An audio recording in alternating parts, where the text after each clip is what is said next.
স্পষ্ট পয়গাম, সব অন্যায়ের ক্ষমা রয়েছে, গাদ্দারি আর বিশ্বাসঘাতকতার কোনো ক্ষমা নাই।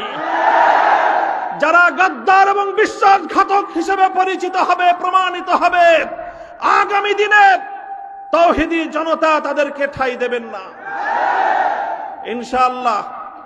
ওলামায়ে কেরাম, হেফাজত নেতৃবৃন্দ যেভাবে শপথে বলিয়ান হলেন, যারা আমাদেরকে এভাবে সমর্থন যোগাচ্ছেন, আপনারা তো সমর্থন যোগাচ্ছেন, কিন্তু আপনারা কি কথাটা টের পান যে আপনাদের এই অভূতপূর্ব সমর্থনের কারণে রাষ্ট্রযন্ত্রের পক্ষ থেকে আমাদের উপর চাপটা কিন্তু আরো বেশি বেড়ে যায়। এই যে আজকে আমাদের উপরে এই অকথ্য নির্যাতন, এই যে লাঞ্ছনা, এই যে গঞ্জনা আমাদের উপর, কারণ এদেশের মানুষ আমাদেরকে ভালোবাসে, কারণ আমরা যেখানে যাই মানুষ আমাদের প্রতি আবেগ এবং উচ্ছ্বাস প্রকাশ করে। এখন আপনারা যদি আবেগ আর উচ্ছ্বাস প্রকাশ করে ঘরে গিয়ে বসে থাকেন চুপ করে, তাহলে আমাদের উপর কিন্তু চাপটা, জুলুমের স্টিম রোলারটা আমাদেরকে কিন্তু নিষ্পেষণ করে দিবে। তখন আপনাদের আবেগ প্রকাশ করার কিন্তু আর কোনো জায়গা অবশিষ্ট থাকবে না।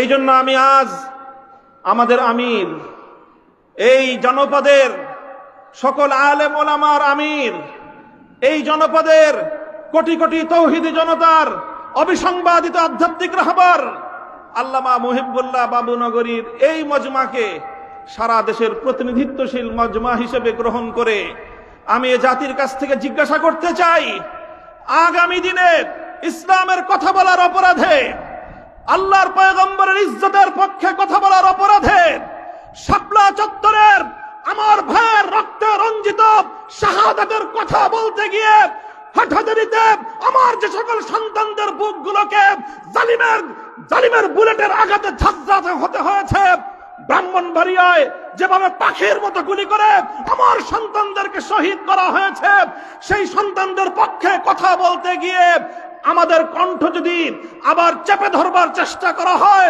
তাহলে আপনারা রাজপথে তার মোকাবেলা করবার জন্য প্রস্তুত থাকবেন কিনা?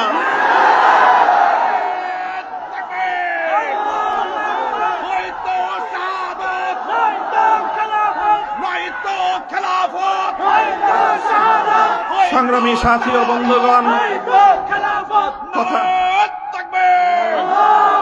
কথা দীর্ঘায়িত করার অবকাশ নেই। আমি আমার দীর্ঘ কারাবন্দিত্বের সময়ে আল্লাহ পাক রব্বুল আলামিনের রহমতের উপর আমার আস্থা, অবিচল বিশ্বাস ছিল যে আল্লাহ রব্বুল আলামিন নতিজা ভালো করবেন, উত্তম ফলাফল আমাদেরকে দিবেন, সে আস্থা এবং বিশ্বাস ছিল। প্রথম দিকে যখন আমাদের মরহুম আমির হেফাজত আল্লামা জুনায়েদ বাবুনগরী হাফিজাহুল্লাহ তাআলা, তাকে আমরা জীবিত রেখে কারাগারে বন্দী হয়েছিলাম, তার উপর একটা বড় আমাদের আস্থা ছিল যে তিনি ইনশাআল্লাহ এই বন্দী মজলুম আলেমদের জন্য, শহীদ আমাদের সন্তানদের জন্য, ব্রাহ্মণবাড়িয়ায় নির্বিচারে হত্যাকাণ্ডের শিকার আমার শহীদ ভাইদের এই হত্যার বিচার আমাদের এই জন্মভূমিতে প্রতিষ্ঠিত করবার জন্য তিনি বলিষ্ঠ ভূমিকা পালন করবেন। আমাদের কারাবন্দীদের পক্ষে তিনি জাতিকে, জনমতকে সংগঠিত করবার জন্য বলিষ্ঠ ভূমিকা রাখবেন। কিন্তু আল্লাহ রাব্বুল আলামিনের ফয়সালা ছিল ভিন্ন কিছু। আমরা কারাবন্দী হওয়ার কিছুদিনের মধ্যেই সেই মর্মান্তিক শোক সংবাদটিও আমাদেরকে সহ্য করতে হয়েছে। আল্লামা জুনায়েদ বাবুনগরী রাহিমাহুল্লাহ তাআলা শাহাদাত বরণ করেছেন। আল্লামা জুনায়েদ বাবুনগরী শাহাদাত বরণ করেছেন।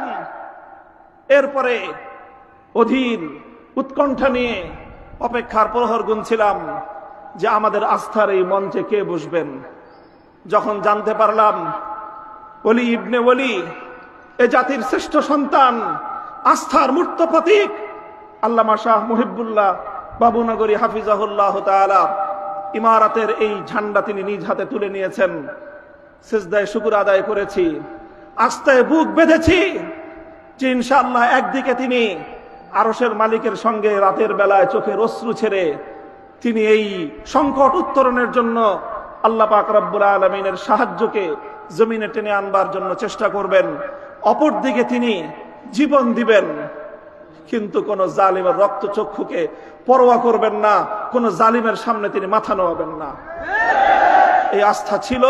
এবং আলহামদুলিল্লাহ আলহামদুলিল্লাহ আমার উপলব্ধি হলো এই, যতটুকু আস্থা সূচনাতে ছিল আজ পর্যন্ত আমরা আমাদের আমির হেফাজতের থেকে তার আচার আচরণ, তার ভূমিকা আমাদের আস্থার চেয়ে বহুগুণ বেশি পেয়েছি। আমাদের আমির আল্লাহর পক্ষ থেকে আমাদের জন্য অনেক বড় নিয়ামত।